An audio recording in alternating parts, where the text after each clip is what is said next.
Hey everyone, welcome back to the channel. Thanks for tuning in for another episode. Today I want to talk about a hot topic button, and that has to do with these guys right here, forward-facing sonar. This is the Lowrance Active Target. Yes, I have it on my boat. Guys, not to get too political on it, but basically it just comes down to, as a tournament angler that makes a living, I have to put food on the table for my family, and if I don't use it, I'm giving up a major advantage to my competition, and therefore that's not putting me in a good position. So whether you love it or hate it, it's here to stay for right now, and I get a ton of questions from anglers out there regarding whether or not you can kind of defeat it. Can you fish in ways or areas where the forward-facing sonar is not going to come into play? And the answer is yes. There's a lot of areas and places on different types of water where the forward-facing sonar really doesn't come into play. So if this is something that you don't necessarily want to use, or maybe you want to get away from the crowd where there are a bunch of guys using forward-facing sonar, these are some areas that you're going to want to look for. And these are places as well where generally you don't see forward-facing sonar shine because it's much harder to use it. So like the first place I'm going to be looking for to kind of take forward-facing sonar out of the equation is simply heavy current. Heavy current generally puts the fish extremely tight to cover, whether that's up shallow or deep where they're going to be glued to the bottom.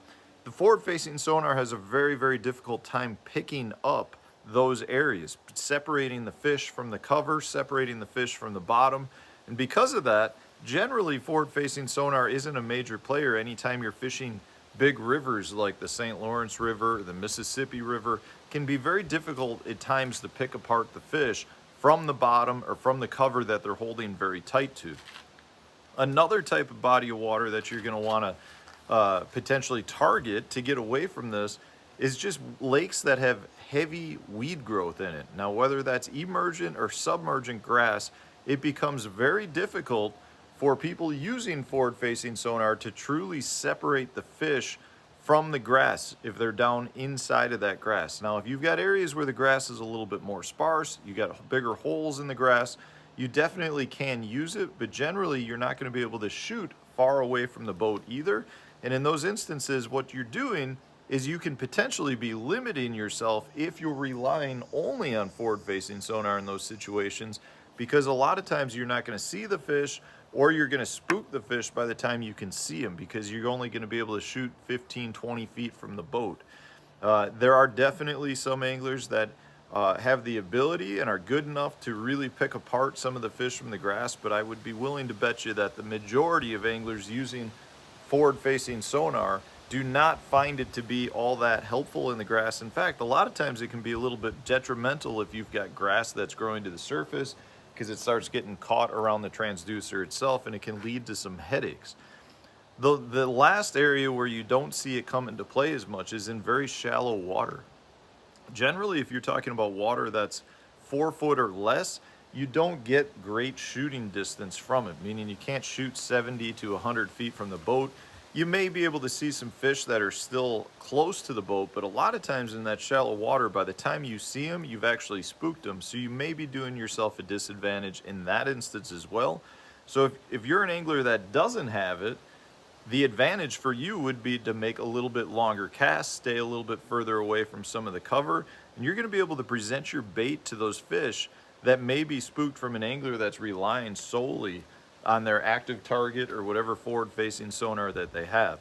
You know, there's no denying that these are incredible tools at finding and locating fish. Whether you agree with it or disagree with it, that's up to each individual angler. But the reality is they are phenomenal at helping the anglers catch fish.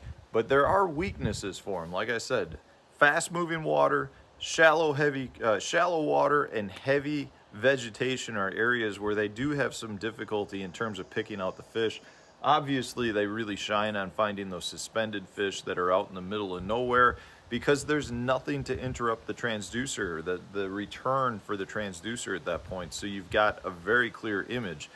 But if you're an angler that wants to try to take advantage of anglers that are using it, look for the areas where you're not going to be able to use them productively.